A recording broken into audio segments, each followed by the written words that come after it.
Why don't we just do it? What? We really want to have a kid, so... We share all the responsibility and just skip over the whole marriage thing. Can't really tell if you're kidding right now. I will be 100% committed to this half the time. May I approach the bench?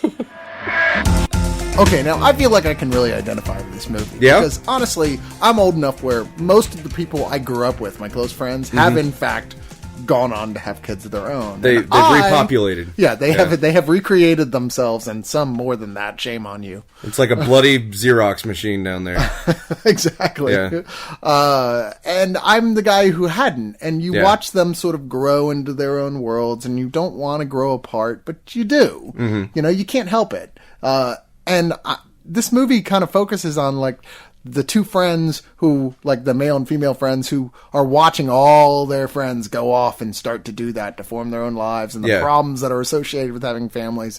Well, they're like, hey, I'm grateful that I'm not you guys. Yeah, and I actually identified with the other side of it because, especially since moving to Austin, a lot of my close-knit friends here don't have kids. Like, actually, our friend Peter Hall was the first of my close circle to have kids. Yeah. And it was such a weird thing. It was like, when he said his wife was pregnant, I was like, wow, that's going to be weird because it's going to feel like all of us are the parent of this child because none of us have kids. It takes a village of film critics. To raise a very warped child. I feel really bad for that kid. Yeah, I think their point is going to come that Peter's just not going to answer the door anymore. No, he really shouldn't, because I've already planned like all the movies. Well, it's his credit. To Peter's credit, he does sit and watch horror movies with his son, and his son is more entranced by those, like something like Pumpkinhead, than he is by like Sesame Street. Wow. So I think the kid's got potential, I guess is what I'm trying to say. And yeah, all right. So next step, we teach him to start torturing small animals, I suppose. Yeah, maybe we should keep an eye on that. Yeah, exactly. But fortunately, this isn't a film about someone who is training their kid to be a serial killer. This is a film written and directed by Jennifer Westfeldt, who is relative newcomer as far as I was concerned. But apparently, she's been in a few things here and there. Like she was in the 8th season of 24, long after anyone gave a shit anymore. Was there an 8th season of 24? Yeah, right. Wow. At some point, doesn't Jack Bauer just go on fucking vacation?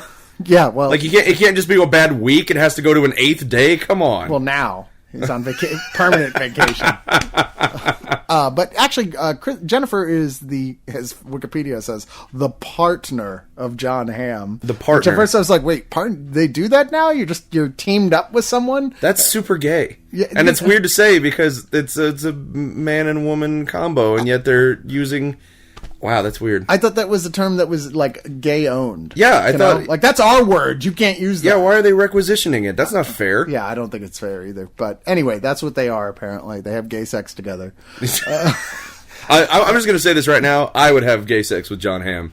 I'm sorry. Like, I would go gay for John Hamm. Sorry, guys. I would. Especially if he was dressed up like the Alex Ross conception of Superman. Yes, Yeah. exactly. And I've forgotten what movie we're even talking about because all I can think about is It's John Hamm. Friends with Kids. Friends with Kids. That seems simple enough. Friends with super kids. Super friends with kids. Super Friends with Kids. Meanwhile, at the maternity ward. But sure enough, John Hamm also stars in this film. The story follows Adam Scott and Jennifer Westfeldt as Jason and Julie, who are the couple who, they both enjoy playing the field. They've been best friends since they were kids, and somehow it just never evolved into anything more than that. Right. It was one of those things. I mean, I have friendships like that with girls where we've been friends forever, and that was all it ever was supposed to be. They're super, super close. They do everything together, but they also are both constantly playing the field. And You do know co-host is a male robot, right? I just want to make sure that that's clear to you. And you seem to be confused about what I define as friendship. Fair enough. I'm kidding, folks. We get along great. No, seriously. No, we do. Maybe not. I don't know. Yeah. Are the lawyers listening? So anyway, they're friends. You got Kristen Wiig and John Hamm as one couple who are at that, when the film first starts, are at that stage of just like, let's fuck constantly and everywhere.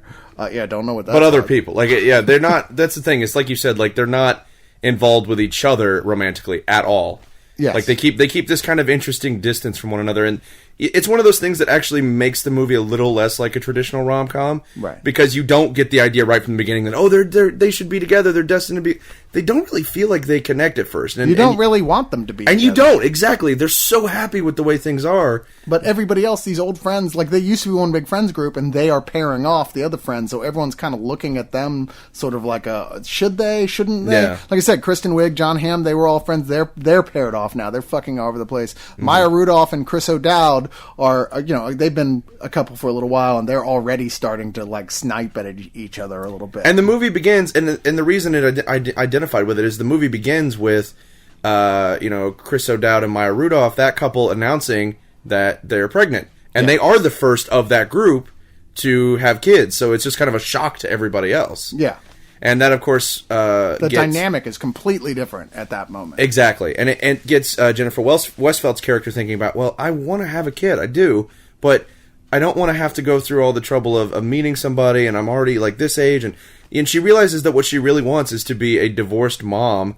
Like she wants to kind of be a stepmom, but doesn't want the kid to resent her. So she's like, so they come up with this idea. Well, what if we just had a kid and weren't together at all? And that way it would feel like you had the kid and then you got divorced and you can still date and you have a kid. And it's kind of this very, like, it sounds bizarre, but on the other hand, it's like, it's very rational. Well, as they even point out in the movie in one key scene where they're all having dinner together, one of the many scenes they're all having dinner together. There's a lot of dinner scenes. It's like a there's fucking lot of- Hemingway novel Exactly. at one point. They do everything. Yeah, they don't actually go hunting, but other than that. Yeah. Where they're talking about this and they're being accused of like saying, this isn't natural. That's not how relationships are supposed to be. Why are you so upset? Why? Why? Because it's an affront to us. To us? Like, specifically to us? To all normal people who struggle and make sacrifices and make commitments to make a relationship work. Yes, it's insulting to us specifically and in general. Wow, okay. Okay, Judge Judy. Wait, you don't think it's insulting to our way of life? Our way of... What? We're not Mormons or old-timey people. We don't exactly have a way of life. You babe. know what I mean. It's a brave new world, honey. There are test tube babies and surrogate babies and John and Kate plus 8. I don't think that two friends having a kid together because it might be her last chance is the worst thing that I ever heard. It's like, how dare you even try and define what's natural because you chose to go a certain way? Right. Because our culture that we live in right now says this is the most popular setup. Yeah. And I completely agree with that conceit. Yeah. And I would have liked this movie more if it had agreed with that as well. If it had gone if it had stuck by the courage of its convictions. Mm-hmm. Well, but see, I think... I'm completely with you. Like, I was really afraid this movie was going to get preachy, one way or the other. Yeah. I was worried on the one hand that it would be like traditional family values and beating that drum, but on the other hand, I was worried that it would be criticizing people, like go completely in the opposite liberal direction and criticize people who enjoy that standard family model. Right. And I felt like it swung both ways in a really interesting way because. At the beginning, it does feel like the whole movie is just like, look at these idiots with their marriage and their kids, and we're living the dream. And they do make it work for a while better than their traditional family values friends. Right. I mean, they are actually the part of the reason for doing this is because they're looking at these other two couples who have had kids and are like really miserable, are clearly not happy people at that point in their lives. Like, we don't want to ever be them. We want to we want to recreate ourselves. Sure. But we don't want to have to. We feel like the thing that fucks it up is marriage. Mm-hmm. I don't necessarily agree with that either. I just agree with them. The concept of saying what's wrong with doing it this way with just two friends that raise a kid together. Yeah. I still think that's a really solid and workable idea, but it's just the movie goes to the point where they both get so lonely and jealous and, human. That it ends up upsetting everything that they thought was so perfect. See, and the thing is with that, I didn't have a problem with it only because I really did feel like there was an organic build toward their attraction for one another. Like, I felt like at no point were they getting together because they're like, wow, this is really wrong for the kid that we're not together. And it was really just an organic, like, why the hell haven't we been together this whole time? And there's actually a scene, and I'm sorry, it is cribbed almost entirely from When Harry Met Sally. Yeah. But there's a scene where he just lays out, like, somebody accuses him of having having a kid with this woman he doesn't even know, and he just starts going, oh, I don't know her, I know this about her, I know this about her, and just goes off. And at the end of that scene, you're like, yeah, why aren't you guys together? Like, you clearly are digging on each other, but you're so wrapped up in your current dating scene to be that you fair, don't want to. Adam Scott, the guy making the speech, is at the time dating Megan Fox. So do you really have to answer that question past that point? I'm sorry, but I fucking like. I know she's attractive, but I could not. Like, I know she's attractive, but I could not spend 5 minutes with Megan Fox. Like, Probably and I'm not. sorry, he's already fucked her several times by that point. I would just get the fuck out of there. You're like, achievement unlocked, so go on and play a different Achievement game. almost literally unlocked, and yeah, I would get the hell out of there because I can't stand her. And even in this movie, when she talks, I'm like, shut up, shut up, shut up, shut up, shut up, shut up, shut up. Who is it that said, when did models start speaking? Who allowed models to open their mouths? Thank you, Tyra Banks. Yeah, when she, to fill it in, Jennifer Westfeldt's dating Ed Burns here at this point, who seems like actually a much better choice, like as far as a stable guy. But I don't know. I guess it just kind of it slouches towards its resolution, is what I felt like here. And it's so inevitable. It's like up to the 3/4 point of this film. It's like, wow, it's a romantic comedy, and it's genuinely making me laugh. I mean, there were points I laughed out loud watching this, and a sort of like, oh, this is a very affectionate, heartwarming type of, and a lot of it is in the smart dialogue. comedy. A lot of it is in the dialogue and the delivery and I really think that Adam Scott does a great job in this movie. I've always loved Adam Scott, and I've begun to like him more and more on Parks and Rec, and I was really impressed by him in this. The rest of the performances, there's a few strong points and some really weak points. One thing that really bothers me, I really like Chris O'Dowd. I think he's great on the IT Crowd. But he hasn't been able to transition to movies over here very well. Like, I didn't like him it's not that I didn't like him. I didn't like his character in Bridesmaids. I thought that relationship with Kristen Wiig in that movie was totally forced. But at least in Bridesmaids, they let him, he's Irish, and they let him be Irish, but working as a cop in America, and just, that was the thing. That's fine. You didn't like him in Gulliver's Travels? Come on, that was a masterpiece. I'm going to ignore that comment. And then in this movie, they're like, oh, well, he needs to be American. So they have him doing this New York accent. That is terrible. It's so squeaky. Why are you so squeaky? What? That doesn't even make sense. I want to give him to my cat. Yes, he does. He sounds like a fucking chew toy. It's ridiculous. I don't know. I didn't have that same problem with him, but in fact, I liked the cast overall on this. I thought it really worked on that level. Like I said, it was one of those things that my greatest disappointment was just that eventually it just kind of went, okay, fine, we're a by-the-book romantic comedy. We're like exactly everything that is disappointing and standard and by-the-book for romantic comedies in its third reel. I was like, I felt that was just lazy at that point. And I agree, like with what you were saying earlier, when you're like, well, what were they supposed to do? You don't want them to really have a hate on towards conventional relationships, and you don't want them to be the other way either. So what's the happy medium? And perhaps this was actually kind of it, but I felt like ultimately what it sent out, the message was like, smart people, you think you're so smart with your alternative relationships. Well, guess what? You better get married. I don't know, dude. I felt like they did walk the line well, because to me it wasn't about the conventions. It wasn't about marriage. It wasn't about parenthood. It was about these two people and their relationship with each other. Yeah. So, and I will, in full disclosure, I don't like romantic comedies. So when I went into this, I had like an uber open mind. I was stifling all of my cynicism about the genre to the point that I was probably more forgiving than I would be for a normal film. And I completely understand that. But I do feel that they struck a pretty nice balance between, because it's a tightrope. I mean, it's a precarious situation. Is it just me, or has Maya Rudolph never been very attractive? I feel bad for her, because no, she's not very attractive. I've had people try and convince me, even early on. I mean, now she's put on a bit of weight, and that's not the reason, but like no one's really making the argument now. But even back when she was on Saturday Night Live as a regular, maybe she still is. I don't even know. I don't even watch Saturday Night Live anymore. Yeah. But you know what I mean? People go, oh, I think she's really hot. I'm like, really? I don't see it at all. There's something about her that just feels like she's from another planet or something. Yeah, she's going to shed the skin and be a lizard.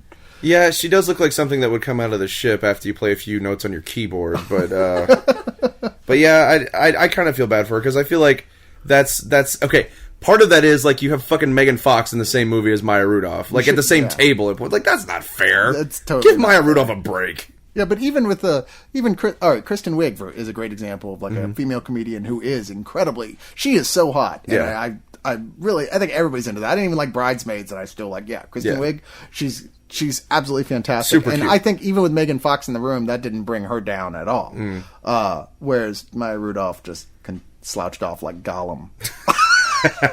Wow. Which she's so unlikable in this film. I'm so sorry, Maya, if you're listening, which you're not, because no one cares. She's so unlikable in this film until like close to the end when it, like I said, when it turns into a conventional romantic comedy and it goes, oh no, okay, well they're actually okay. I was like, I never bought the transition of them being a couple that was about ready to stab each other in the face with baby toys to like, no, we do love each other and everything's all Well, maybe right. that's where the tipping point of the movie is going to be for people. It's like if you're on board at that point, you'll probably like it, and if you're not, then you really won't. Yeah. And maybe it's just one of those things that the movie goes along and does some interesting things, and then reaches that point where it kind of diverges, and it's like you got two choices: you either go along with it, or you don't like where they go, and you go your own way and end up having a different opinion. But as far as the attractiveness of female Thank comedians, you for explaining every single possible way the audience could react. you're welcome. Yeah, I mean, as far as the female comedians go, I still think Tina Fey is fucking hot as shit. So, I mean, I don't know. Maybe I shouldn't be the one weighing in on this. Plus, she's kind of an awesome feminist icon, so Yeah, I like and that those about glasses, man. I don't know what it is about those glasses. her. You don't have to tell me, sir. I guess I don't. Oh, I know. Oh, friends All right. with kids. So, what do you give this film? You know what? I would give it a matinee. I really would. I think it's worth seeing in the theaters. I think, like we've talked about, it does a lot of things really well, and we disagree on how it wraps up. But I think for the most part, it's a very, very interesting, if nothing else, romantic comedy.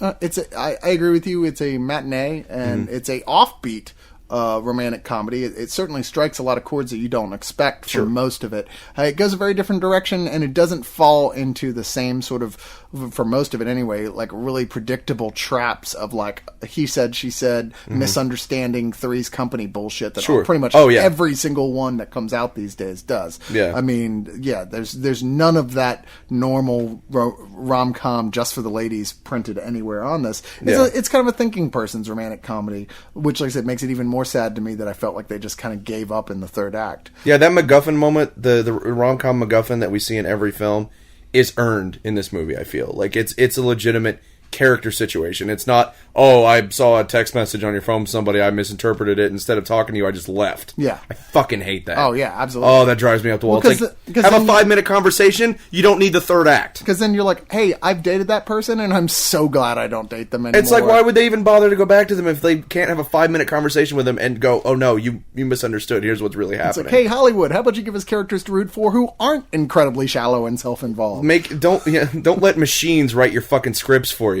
Exactly. But this is helped a lot by just a great cast. Everybody in this is actually pretty good, even when, like, I keep coming back to that third act, but even when they revert some of the mechanics of their characters, the performers themselves are quite good. The dialogue is really sparkling.